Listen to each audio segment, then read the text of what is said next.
نحمده ونصلي ونسلم على رسوله الكريم.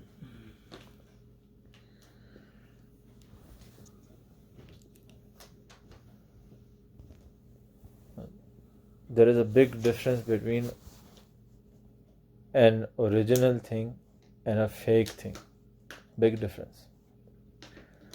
If there is a original, real flower, rose flower, it has different effects.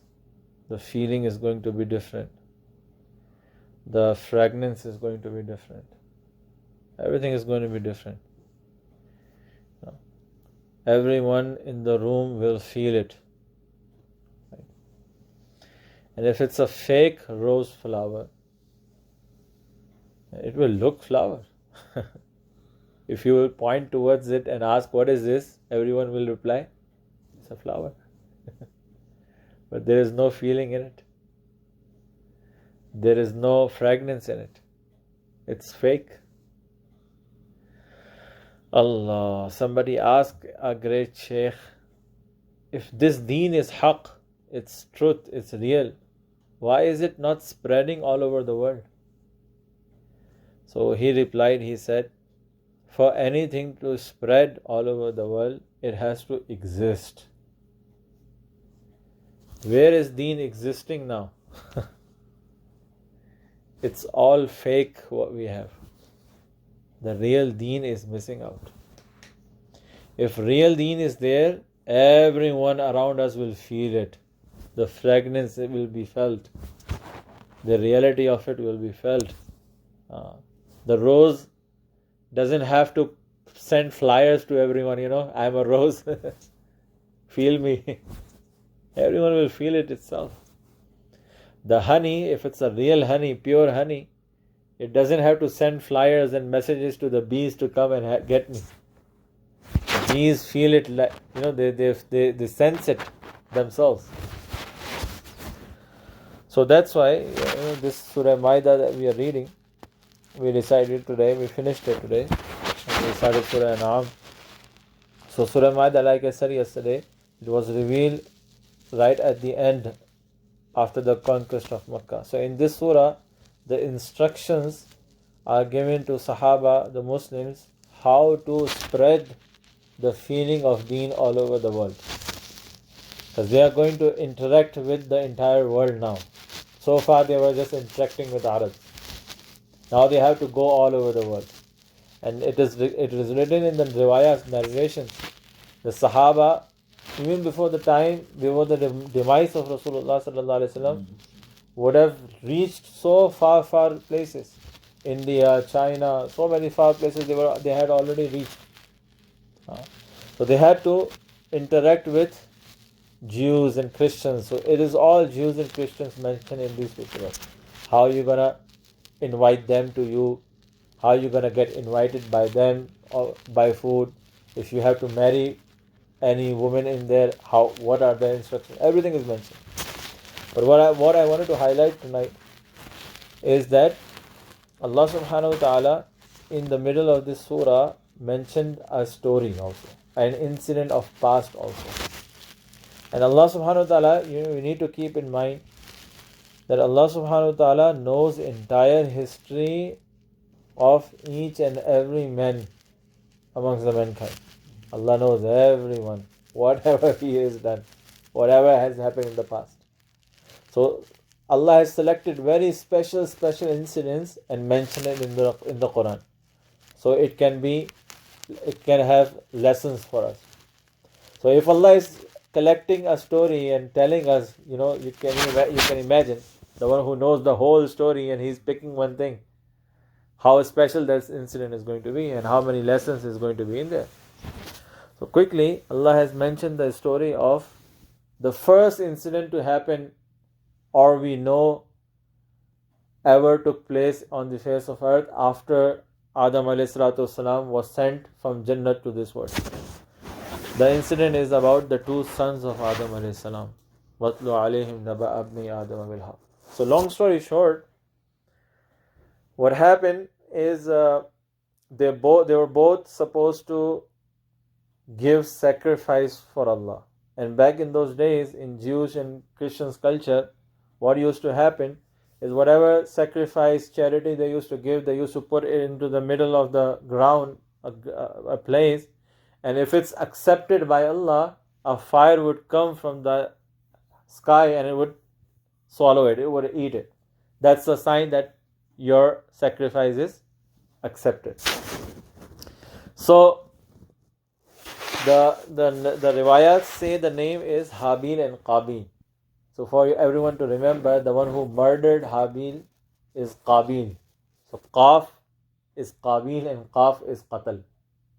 So for now, for this way you can remember. From Qaf is Qabil and from Qaf is Qatl. So Qatil is Qabil.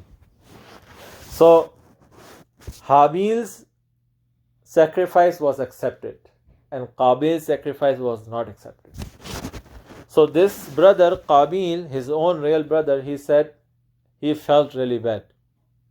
And he felt animosity and hatred for his own real brother. Right? That how come his sacrifice was accepted? Because everyone was watching.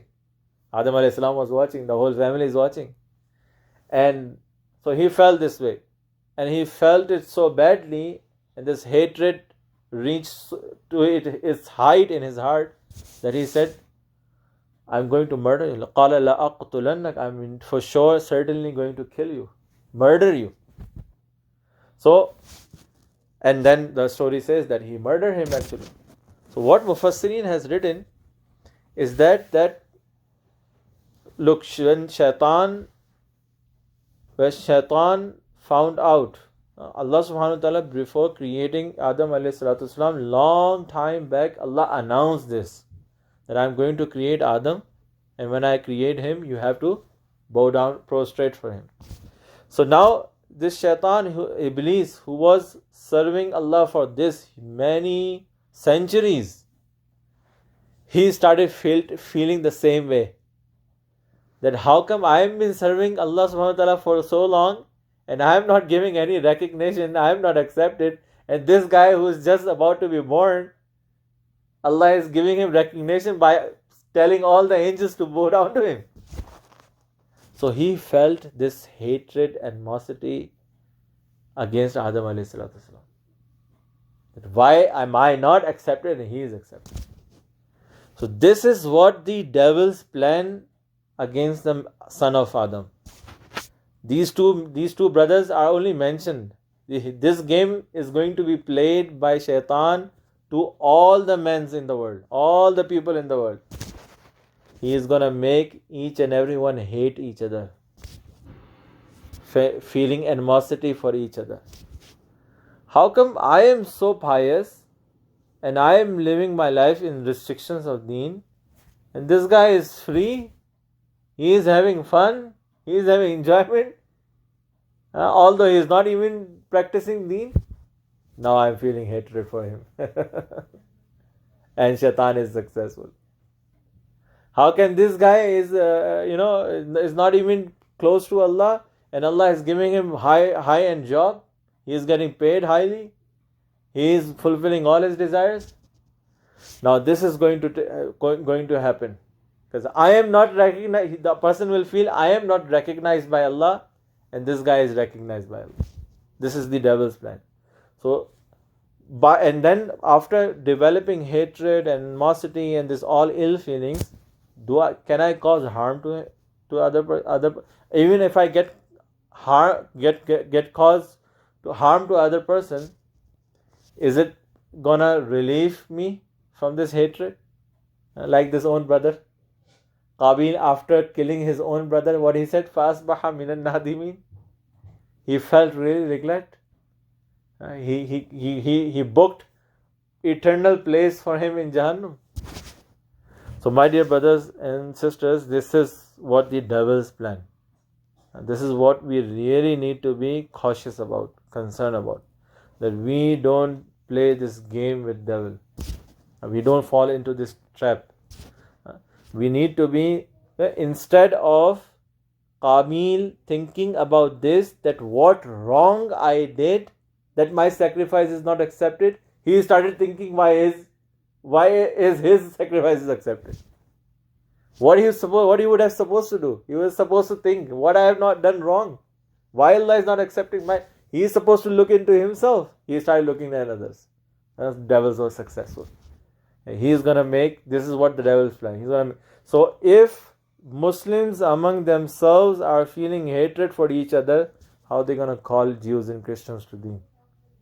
How are they gonna show Deen to others, to the entire world? Allah subhanahu wa ta'ala grant us tawfiq. اللهم إنا نسألك من خير ما سألك منه نبيك وعبدك محمد صلى الله عليه وسلم ونعوذ بك من شر ما استعاذك منه نبيك وعبدك محمد صلى الله عليه وسلم وأنت المستعان عليك البلاغ ولا حول ولا قوة إلا بالله العلي العظيم وصلى الله تعالى على خير